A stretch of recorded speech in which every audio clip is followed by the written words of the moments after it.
ఆలోచనకే పరిమితమైతే అది ప్రజాస్వామ్య మనుగడ కష్టమవుతుంది.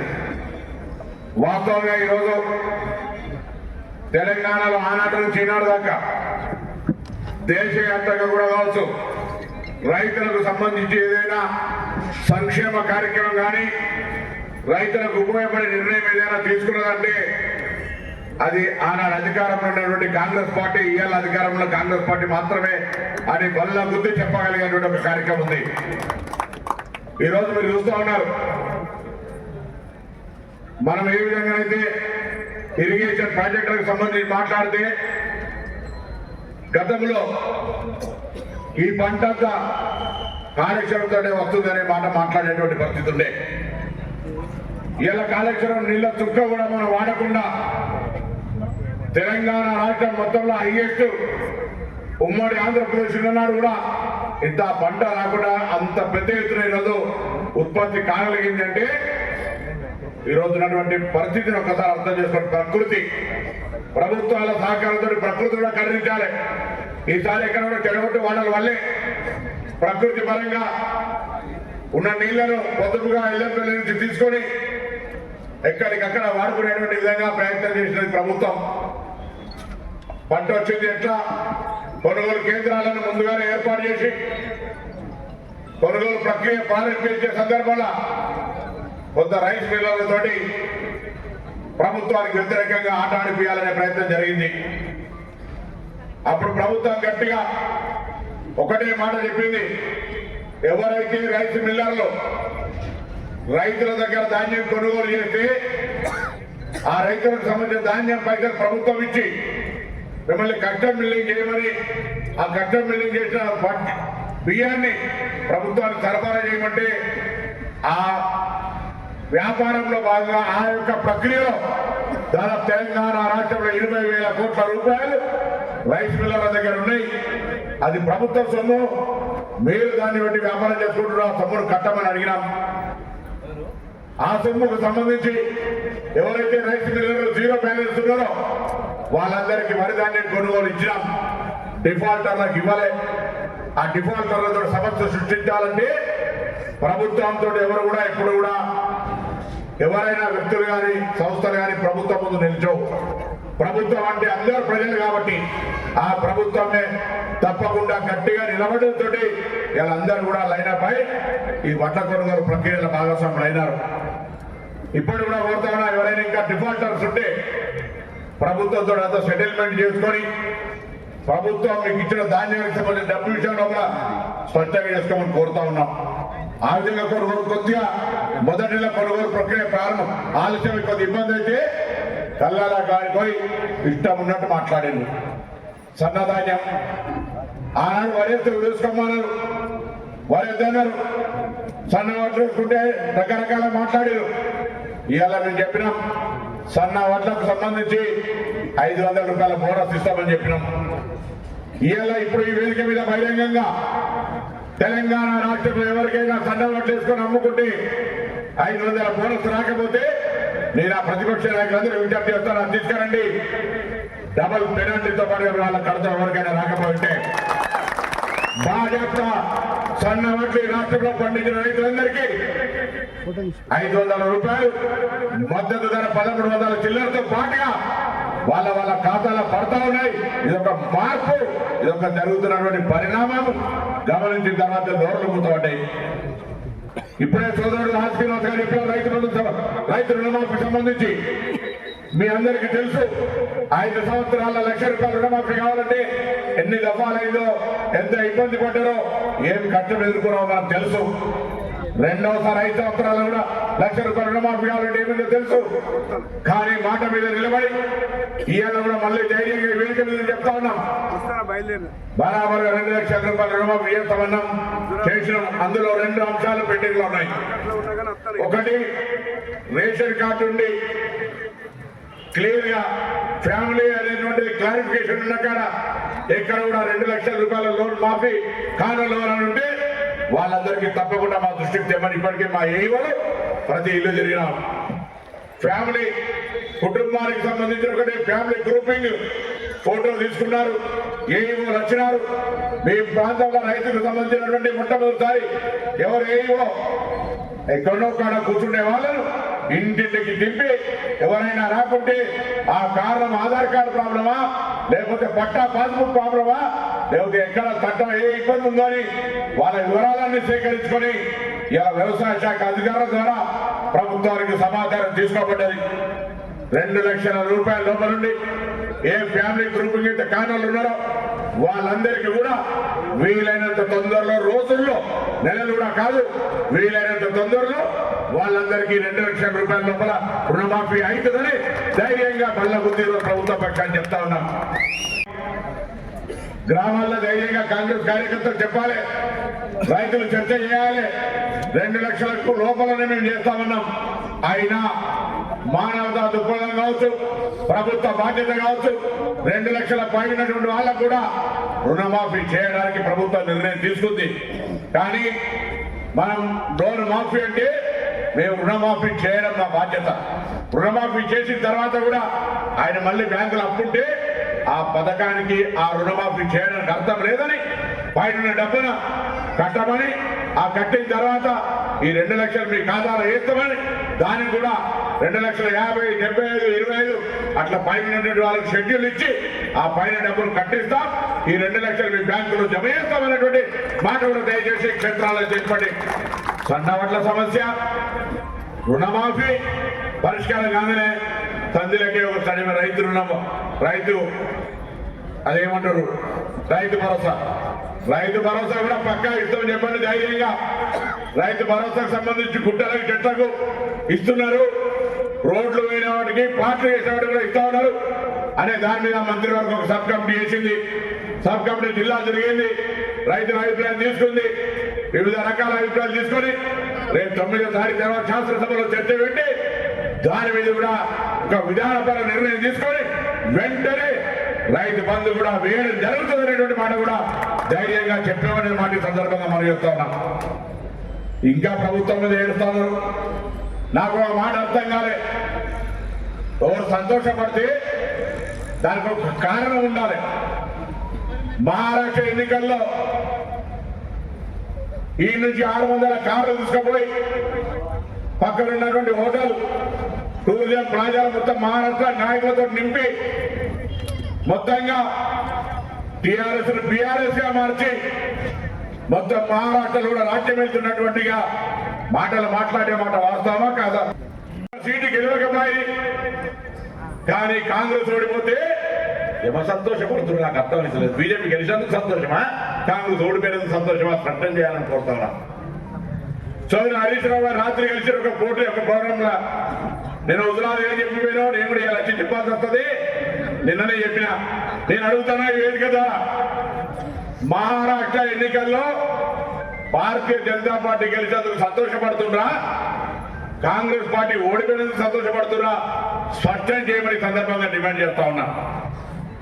భారతీయ రాష్ట్ర సమితి, భారతీయ జనతా పార్టీ ఒకటి, ఢిల్లీలో కుస్తీ గల్లీల దోస్తీ అని చెప్పింది మళ్ళొక్కసారి నిజమైందా లేదు? ఎందుకంటే ఎన్నికలకు ముందు బూటక వాగ్దానాలు చెప్తారు. మహారాష్ట్రలో కాంగ్రెస్ పోటీ అయితే పిలుపునిచ్చారు, ఢిల్లీకి పోయి పిలుపునిచ్చారు. అటువంటి వాళ్ళు ఇలా పార్లమెంట్ ఎన్నికల్లో భారతీయ జనతా పార్టీకి మద్దతునిచ్చి 0 సీట్లు తెచ్చుకున్న వాళ్ళు ఇలా కాంగ్రెస్ పార్టీ గురించి మాట్లాడుతుంటే నేను అడుగుతా ఉన్న వాళ్ళను, మీరు భారతీయ జనతా పార్టీకి బీటీం కాకపోతే ఏమవుతారని అడుగుతా ఉన్నాం. ఇలా మీది వాళ్ళని ఒకటే గొంతు కదా అని అడుగుతా ఉన్నాం. అందుకే దయచేసి ఒకటే మాట, కాంగ్రెస్ పార్టీకి సంబంధించి ఎన్నికల ముందు ఇచ్చిన వాగ్దానాల ప్రకారంగా 48 గంటల్లో అక్కా చెల్లెలందరికీ ఉచితంగా బస్ ప్రయాణం ఇస్తా ఉన్నాం. ఉచితంగా బస్ ప్రయాణం ఇస్తా ఉంటుంటే హుజరాబాద్ నుంచి జమ్మికుంట ఒక బస్సులో కొంతమంది ఆడవాళ్ళు ఎక్కి టైం పాస్ ఉల్లిపాయలు తీసుకున్నాను, వీడియోలు పెట్టినారు. ఎవరైనా పని లేకుండా తిరుగుతారా? మీరు 12 తిరుగుతురా? పని లేకుండా పుక్క కట్టేది తిరుగుతురామా? ఇవాళ ఇటువంటి విధంగా మన తోడ ఉండిన అక్క చెల్లెలు అవమానపరిస్తే ఏం బాగా న్యాయం చెప్పండి. అందుకే ఇలా దాదాపు 111 కోట్ల 110 కోట్ల మంది పైన ప్రయాణికులు ఇలా మహిళలు ప్రయాణం చేస్తే 3,700 చిల్లర కోట్ల రూపాయలు ప్రభుత్వం ఆర్టీసీకి ఇచ్చి అంత ఆర్థికంగా లాభం చేసింది. పనిపోయేటోళ్ళు కావచ్చు, ఆరోగ్యపరంగా ఉండేటోళ్ళు కావచ్చు, వాళ్ళ చదువుకునే పిల్లల్ని చూసిన వాళ్ళు కావచ్చు, దేవాలయాలకు ఉండేవాళ్ళు కావచ్చు, ఇంకా అన్ని రకాల మహిళలు ఇలా ఒక వాళ్ళ చైతన్యం వచ్చినట్టుగా ఆ అవకాశాన్ని వినియోగించుకుంటున్నారు. 5 లక్షల నుంచి 10 లక్షల ఆరోగ్యశ్రీ, దాంతో పాటుగా 200 యూనిట్ల కరెంటు ఫ్రీ, 200 యూనిట్ల కరెంటు ఫ్రీ ఎలిజిబిలిటీ ఉండి 200 యూనిట్ల కంటే తక్కువ కాల్చుకుంటే ఎవరికైనా రాకపోతే ఎండిఓ కార్యాలయంలో ఆఫీసు ఓపెన్ చేసి మీరు చెప్పుకోవచ్చు అనే విధంగా ఒక అవకాశాన్ని ఇచ్చినాం. అంతేగాక నియోజకవర్గానికి 3,500 ఇళ్ళు శాంక్షన్ త్వరలోనే వాళ్ళందరూ కూడా ముగ్గు వచ్చే కార్యక్రమం ఉంటుంది. ఎవరికైతే భూముండి నిరుపేద ఉన్నారో ఇల్లు లేని వాళ్ళు మొదటి సంవత్సరంలో 3,500 ఇళ్ళు నియోజకవర్గానికి ఇచ్చే కార్యక్రమం తీసుకోబడతా ఉన్నాం. త్వరలోనే రేషన్ కార్డులు కూడా అందరికీ కుటుంబానికి 10 ఏళ్ల నుంచి రేషన్ కార్డులు పిల్లలు ఉండినా కూడా ఆ రేషన్ కార్డు ఇచ్చేటువంటి కార్యక్రమాన్ని కూడా వీలైనంత తొందరగా తీసుకొచ్చే విధంగా కార్యక్రమం తీసుకుంటా ఉన్నాం. దాంతో పాటుగా ఇలా కుల సర్వే జరుగుతూ ఉంది. అందరూ కూడా మీ ఇంటికి ఆఫీసర్లు వచ్చి ఉంటారు, మీ వివరాలు ఇచ్చి ఉంటారు. అది కూడా ఈ దేశంలో ఒక పెద్ద మార్పుకు శ్రీకారం చుట్టబోతుంది. దేశానికి తెలంగాణ మార్గదర్శకత్వం కాబోతా ఉంది. ఇవాళ ఈ ప్రభుత్వ రేవంత్ రెడ్డి గారి నాయకత్వంలో ఎవరైతే వారికంతా అనే మాట రాహుల్ గాంధీ గారు చెప్పినట్టుగా సర్వే కార్యక్రమం జరుగుతూ ఉంది. ఇప్పటికైనా ఎవరైనా సర్వే చేసే అధికారులు ఇంటికి రాకపోతే దయచేసి సంబంధిత అధికారికి చెప్పి పిలుచుకొని మీ వివరాలు ఇవ్వండి. రాబోయే కాలంలో ఇప్పుడున్న పథకాలతో పాటుగా కొత్త పథకాలు మీకు వచ్చే విధంగా అవకాశం ఉంటుందనే మాట సందర్భంగా మనం చేస్తూ ఉన్నాం. ఈ విధంగా అనేక కార్యక్రమాలు ముందుకు తీసుకుపోతా ఉన్నాం. పెండింగ్ లో ఇరిగేషన్ ప్రాజెక్టులు కావచ్చు, ఇతరత్ర అన్ని కార్యక్రమాలు జరుగుతూ ఉన్నాయి. వాస్తవంగా తెలంగాణలో ప్రజాపాలన మీ అందరి ఆచరించడంతో నియంతృత్వం నుంచి స్వేచ్ఛగా మంత్రుల్ని, ఎమ్మెల్యేలని, ప్రజల్ని కలిసేటువంటి అవకాశం వచ్చిన తర్వాత శాసనసభకు చూస్తే ఆర్థికంగా బడ్జెట్లు పెట్టాలని చూసిన సందర్భంలో కల్లా ఖాళీ. ఇంటికి కొత్త కోడలు వస్తే ఆ కోడలు ఒక్కసారి బిత్తరపడుతుంది. కానీ ఆ కోడలు పిల్ల తెలంగాణ కాంగ్రెస్ కుటుంబం నుంచి వచ్చింది కాబట్టి ఆ కుటుంబాన్ని నిలబెట్టి ఎక్కడ కూడా గౌరవం భంగం జరగకుండా ఇవాళ ఇన్ని కార్యక్రమాలు 1వ తారీఖు జీతం ఇచ్చడం కానీ పెట్టుకుంటే అనేక రకాలుగా అన్ని అప్పుడున్నా కుటుంబ గౌరవాన్ని కాపాడే విధంగా తెలంగాణ ప్రజలకు సంబంధించి ఇన్ని కార్యక్రమాలు చేస్తున్న అంశాన్ని దయచేసి గమనించమని కోరుతా ఉన్నా. రాబోయే కాలంలో ఏ మాటలు చెప్పినామో వాళ్ళ మాటలు చెప్పిందా, అమలు చేసినా చేయలేదా అని పక్కన పెడదాం. కానీ కాంగ్రెస్ పార్టీ ఇచ్చిన మాటలన్నీ ఒక్కొక్కటిగా ఇప్పటికీ మొదటి 11 నెలల్లోనే ఎన్ని అమలు చేసినాం. వాళ్ళు 10 ఏళ్ల కేంద్రంలోనే బీజేపీ పార్టీ, రాష్ట్రంలో ఉన్నటువంటి టీఆర్ఎస్ పార్టీ ఎన్ని అమలు చేసినారో చర్చ చేయడానికి సిద్ధం. మా గ్రామ స్థాయి కాంగ్రెస్ కార్యకర్తల దాకా కూడా చర్చ చేయడానికి సిద్ధమని మనం చెప్తాం. అందుకే ఇలా తప్పకుండా నేనే ఆకాంక్షిస్తాను. ఈరోజు పాలకవర్గం రైతులకు మరింత సేవ చేస్తూ గతంలో ఈ ప్రాంతంలో ఉన్నటువంటి ఆ సోదరుడు మంచి రైతు పక్షపాతి సుదర్శన్ రెడ్డి గారు కూడా ఈ రైతు అభివృద్ధి ఈ మార్కెట్ కమిటీకి చాలా అభివృద్ధి చేసినారు.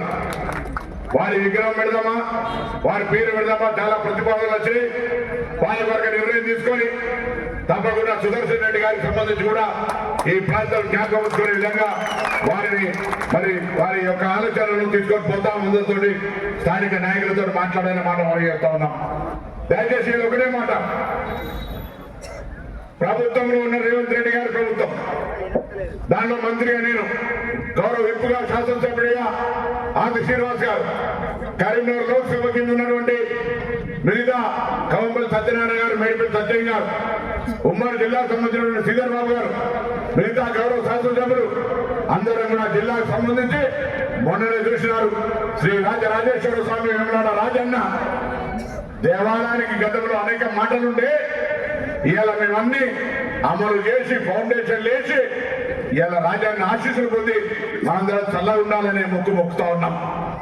అప్పటిదాకా ఉద్యమాలు చేసి ఆయన 30-40 సార్లు, నేను 30-40 సార్లు ఆ 30 గ్రామాల ప్రోగ్రాం మీద అరెస్ట్ అయ్యి ఎవరాడ కాని నుంచి సిరిసిల్ల దాకా పాదయాత్ర చేసి అనేక పోరాటాలు చేస్తే కూడా అత్తగారి ప్రాంతం అనే కనికరం లేకుండా పేదలకు డబుల్ బెడ్రూమ్ లేకపోతే ఈ ప్రభుత్వం రేవంత్ రెడ్డి గారి నాయకత్వంలో ఉన్న ప్రభుత్వాన్ని మేము మా మిగతా గౌరవ శాసనసభ్యులు కలిసి అడగగానే 4,696 ఇళ్ళు ఇచ్చి ఆ ప్రాంతాన్ని ఆదుకున్నాడనే మాట సందర్భంగా మనం చెప్తున్నాం. ఇలా తిరుపతి పోతే అన్నదానం తింటాం, అక్కడ షిరిడి పోతే దేవుని ప్రసాదం అన్నం తింటాం. అట్లా వేములవాడ రాజేంద్ర దగ్గరికి వచ్చే మీ అందరికీ భవిష్యత్తులో అక్కడికి రాగానే భోజనం ఉచితంగా అన్నదానం పెట్టాలని సీనన్న మేము చాలా కాలంగా మా ఆకాంక్ష అధికారులకు వచ్చినగా చేయాలని ఆలక్ష్యుల దేవాలయం సందర్శన అయినప్పుడు అనుకున్నాం, ప్రకటించినాం, ముఖ్యమంత్రి గారి దగ్గరికి పోయినాం. దానికి సంబంధించి 35,25,00,000 రూపాయలతోటి శాంక్షన్ తీసుకొని ఫౌండేషన్ వేసినాం. భవిష్యత్తున అక్కడ ఒక పెద్ద అన్నదాన కేంద్రం అవుతుంది. అందరం సహకరిద్దాం. అన్నదానం చేయాలనుకున్న వాళ్ళు అక్కడికి వచ్చి అన్నదాన ట్రస్ట్ లా సభ్యులుగా కండి. రేపు భవిష్యత్తులో పేదలు భక్తులు వచ్చే వాళ్ళు ఉచితంగా భోజనం చేసే సౌకర్యం ఉంటుంది. ఇల్లంతకుంట రామాలయంలో మనం ఏ విధంగా శ్రీరామనవమికి వచ్చేటువంటి వాళ్ళందరూ అక్కడ ఉన్నటువంటి వ్యాపారస్తుల సహకారంతో పండుగ పూట ఏ విధంగా భోజనం చేస్తామో అట్లా నిత్య అన్నదానం అక్కడ వేములవాడలో జరిగే విధంగా మరి కార్యాచరణ జరుగుతుందనే మాట్లాడే సందర్భంగా మరుగుతూ ఈరోజు ఈ కార్యక్రమం ద్వారా ఒకటే మాట, దయచేసి అబద్ధాలు ప్రచారం చేయకండి. కాంగ్రెస్ పార్టీ తరఫున రైతులకు ఎక్కడ ఇబ్బంది ఉంటే బాధ్యత గల ప్రతిపక్షంగా ప్రభుత్వం దృష్టికి తీసుకొస్తే ఒక రైతు బిడ్డగా ఒక పాత మార్కెట్ చైర్మన్ గా గౌరవ ముఖ్యమంత్రి గారి దృష్టికి తీసుకెళ్లి వాటిని పరిష్కారం చేసే బాధ్యత నాదేనే మానవుడి సందర్భంగా మనం చెప్తాం. రైతు బిడ్డలు రైతులకు సంబంధించిన అంశాల గురించి పూర్తి అవగాహన ఉంది. కొనుగోలు కేంద్రాలు దానికి సంబంధించిన ప్రక్రియ సమస్యలు అన్ని రకాల అవగాహన ఉంది. కాబట్టి దయచేసి ఇలా రైతులు ఊరు వల్ల ఎక్కడికైనా అన్ని రకాలుగా మేము ప్రభుత్వం వస్తే కరెంట్ ఉండదన్నారు. కరెంట్ ఎక్కడైనా అవుతుందా? కొంతకాలంలో తమాషా నడిచింది. అది కూడా ఆ లీకేజ్ కూడా మనం పుట్టెత్తుకుపోతుంటే ఎన్నికగా అందరూ కొడుతున్నట ఇంచోడ దొంగ అన్నట్టుగా వాళ్ళని కూడా నట్టు టైట్ చేసిన తర్వాత ఇప్పుడు ఎక్కడ పోతలేదు. ఇలా మాకు తెలియకుండానే కరెంట్ పోతుండే. అప్పుడు ఇద్దరు సస్పెండ్ చేస్తే అందరూ అటెన్షన్ నిలవని కరెంటు ఓడు బంద్ అయిపోయింది. ఇక ఎక్కడైనా వద్దు ఎప్పుడు ఏం పర్వాలేదు, అట్లా చెప్పి తీస్తే పర్వాలే, చెప్పకుండా తీస్తే బాధ్యత దొంగతనం కిందనే తప్పైతుంది అనే మాట కూడా మనం చేస్తా ఉన్నా. కాబట్టి దయచేసి ప్రభుత్వం అన్ని రకాల శ్రమ పడుతూ అటు మహిళా సంఘాలకు గ్రామీణ ప్రాంతంలో పావలా వడ్డిస్తూ అందరినీ రకరకాలుగా కార్యక్రమాలు తీసుకునే ప్రయత్నం చేస్తూ ఉంది. మండల సమైక్యం ద్వారా బస్సులు కొనుగోలు ప్రయత్నం చేస్తూ ఉంది.